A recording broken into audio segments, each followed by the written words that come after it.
Welcome to Module 7 of the Capstone course. I hope you're finding this challenging and rewarding. We're going to dive right into the assignments since you should be well versed with the structure of the course by now. For Module 7, the first assignment we have is the Chapter 5 Smart Book. Majority of you are doing fantastic with this. Just make sure you're taking your time and you're actually reading the e-text before you're attempting these questions. Next, we have the course participation, competitive strategies. You're basically going to analyze the 5 distinct competitive strategy approaches that there are, and then you're going to choose a company and you're going to inform your classmates what competitive strategy they are using. Then you, of course, will be responding to at least 2 other posts within the discussion board. Next, we have the Chapter 5 quiz. Then again, that should be very straightforward. You've been completing quizzes for several weeks now. Next, we have Case 2, Lolo's Market, Capturing a New Generation. Keep in mind, you must read Case 2 in the back of the book first before actually attempting this assignment. Next, we have a new assignment for this week that you have not seen in the past, the Globus Simulation 3-Year Strategic Plan, Year 9 through 11. Make sure you review the 4 steps that I have within the directions here pertaining to reviewing the preparation documentation, the 3-year strategic plan help pages, the evaluation documentation, and the scoring documentation. Since you're not familiar with where this assignment is, I'll go ahead and open up Globus. Within your corporate lobby, under assignments, is the 3-year strategic plan. The first tab you're going to see is the schedule and scoring. Make sure you definitely click on the preparation tab. Then again, this information is also in Blackboard, but now you have it in 2 places, so hopefully you don't miss it. So you should be reviewing each one of these tabs, which is the schedule and scoring, the preparation, evaluation, and scoring. Now I'm going to jump back into Blackboard. Most teams that communicate well and take their time with 3-year strategic plan, they do very well. Next, we have the Globus Simulation, Module 7 report. The report will be based on strategy, resources, and competition. Next, we have the Globus Simulation Year 9 decisions. Then again, you have this under control.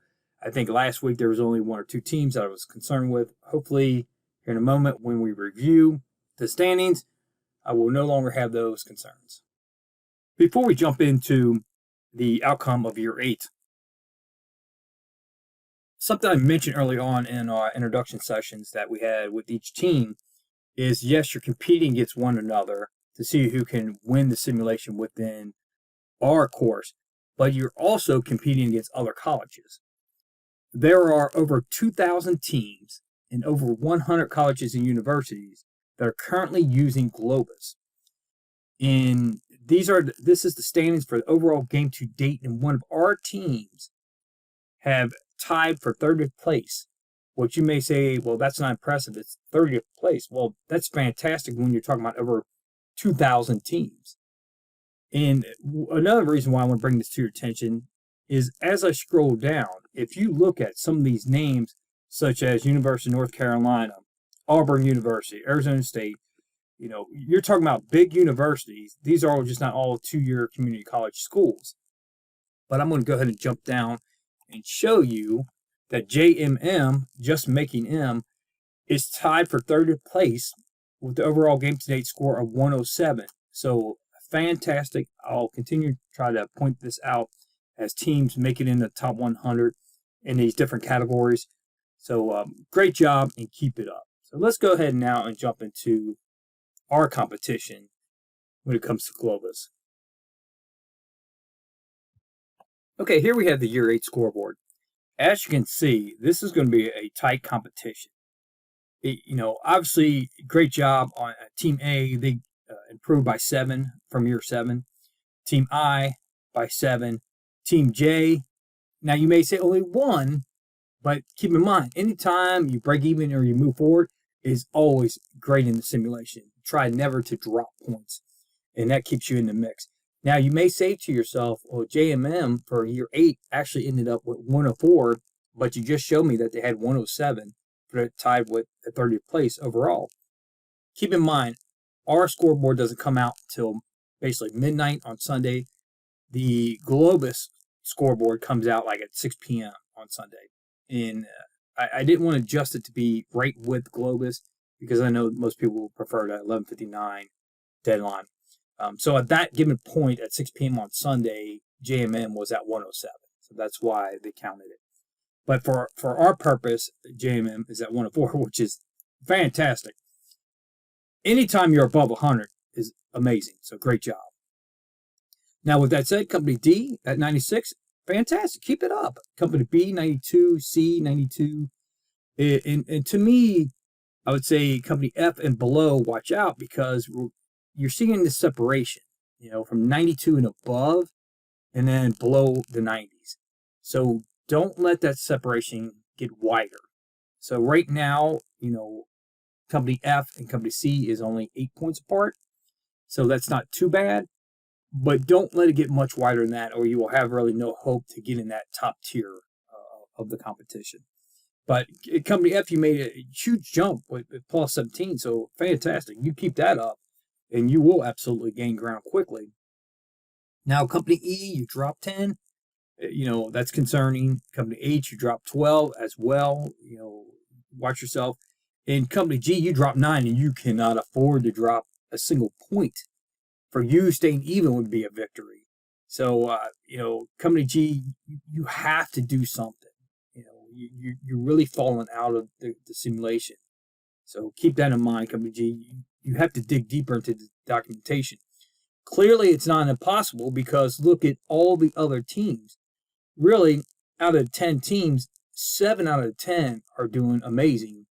And H and E, hey, they're still within it. They're in the mix. But G, you have to do something. So now if I scroll down to the game to date scoreboard, JMM is leading at 108. So great job. Then again, like I said, if you're wondering why they had 107 instead of 108, that's because the time difference of when we stopped the simulation for that round. Company A is 106 right behind them, but you should notice the difference between Company A and Company JMM is that JMM received 2 bonus points. So are you looking at those bonus points and seeing how you can achieve them? Company I is at 105, so you're right there. Company D is 102, and then you got C, B, E, and F, from 95 to 83. So right there, all those teams, to me, in my mind, you're in the mix. You still have a shot. It's Company H and Company G. Company H, you're not that bad because you're not that far away from Company F or Company E. Company G, then again, your score is, especially when it comes to like Company B, not even half of what they have. So you have to make a move. Currently, I'm viewing Company G as you have no clue what's going on in the simulation. And you're getting very close of not receiving any points for the decisions.